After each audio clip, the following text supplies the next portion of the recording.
पिता पुत्र पवित्र आत्मा के नाम पे आमीन आमीन आमीन आमीन। ओ पवित्र आत्मा आजा आजा, मेरे प्रार्थना में आजा आजा। ओ पवित्र आत्मा, ओ पवित्र आत्मा, ओ पवित्र आत्मा आजा आजा, पवित्र आत्मा आजा, हमारे प्रार्थना में आजा आजा, मेरे राजा, मेरे मालिक। हे पवित्र आत्मा, हे स्वर्गदूत, हे प्रभु यीशु का आत्मा, हमारे प्रार्थना में आजा, हमारे प्रार्थना में आजा। आपका बच्चा, आपका लड़का प्रार्थना कर रहा है परमेश्वर, इस प्रार्थना में आजा आजा परमेश्वर, आजा प्रभु यीशु मसीह, आजा आजा परमेश्वर आजा। जब आप आएंगे परमेश्वर, हमें आशीष मिलेगा, हमें चमत्कार देखने को मिलेगा, हमारा जीवन बदलेगा। वो पवित्र आत्मा आजा आजा, पवित्र आत्मा आजा, आज हमारे प्रार्थना में आजा, आज हमारे प्रार्थना में आजा।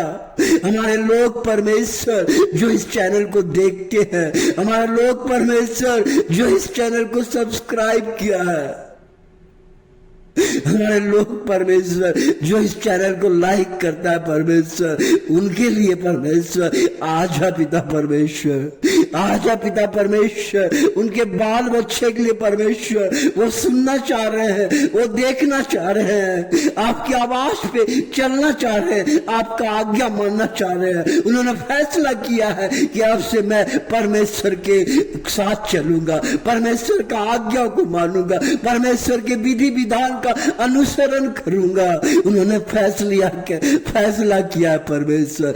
उनके परिवार में आजा परमेश्वर, उनके परिवार में आजा परमेश्वर प्रभु, उनके परिवार में आजा पवित्र आत्मा। वो कहते हैं उनका जीवन नहीं बदला है, कितना दिन से उनका जीवन बदला ही नहीं है। बोलता मेरे जीवन में कोई बदलाव नहीं हुआ है, मैं हमेशा उसी तरह हूँ। पैसा लाता हूँ, पैसा खर्च हो जाता है, पैसा घर में लाता हूँ, खर्च हो जाता है। हमारे घर में कोई बरकत नहीं है, हमारे घर में कोई शांति नहीं है, हमारे घर के रिश्ते टूट गए हैं, हमारे घर के रिश्ते टूट गए हैं।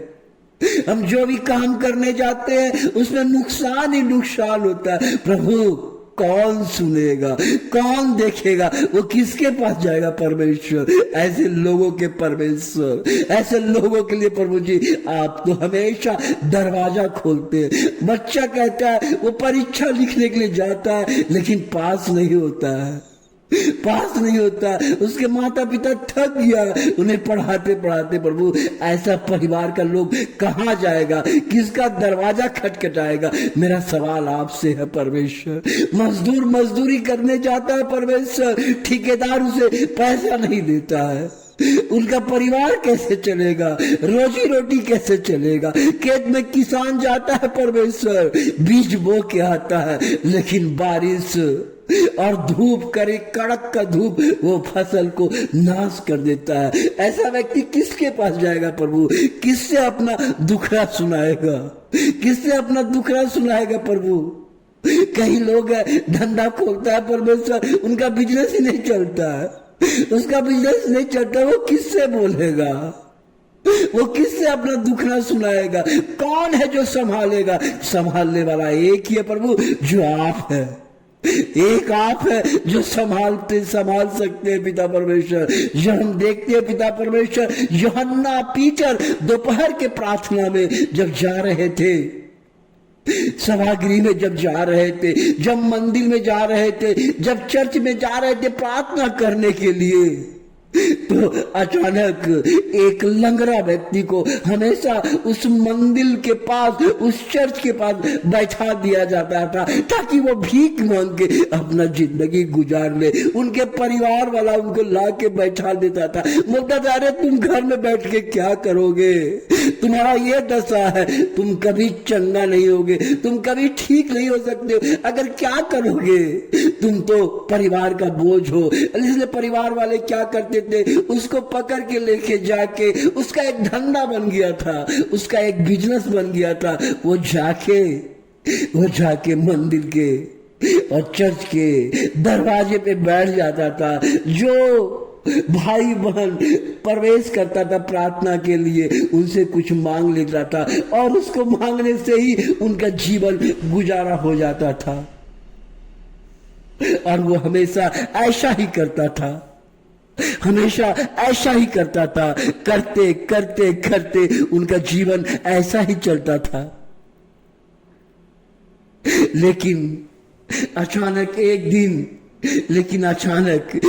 दिन उसी चर्च में, उसी मंदिर में यूहन्ना जो प्रभु का भक्त और पीटर जो प्रभु का प्रिय भक्त, जो प्रभु यीशु मसीह के साथ चलता था, अचानक उधर से गुजर के उनको वहीं जाना था। लेकिन वो भीख मंगा देखा, जैसे भीख मांगता था लोगों के साथ, उन्होंने पीटर यूहन्ना से भी भीख मांगने लगा। बोला थोड़ा भीख दे दीजिए, कुछ पैसा है तो दे दीजिए। उन्होंने हाथ पसार लिया, जैसे आपके गांव समाज में भीख मंगा लोग भीख मांग लेता है। लेकिन बेचारा बोला, क्या बोला जानते हैं? जब भीख मांगा, वो भीख मांगा, बोला मेरे पास सोना चांदी नहीं है, कुछ भी पैसा कौड़ी मेरे पास नहीं है, मैं क्या भीख दूंगा।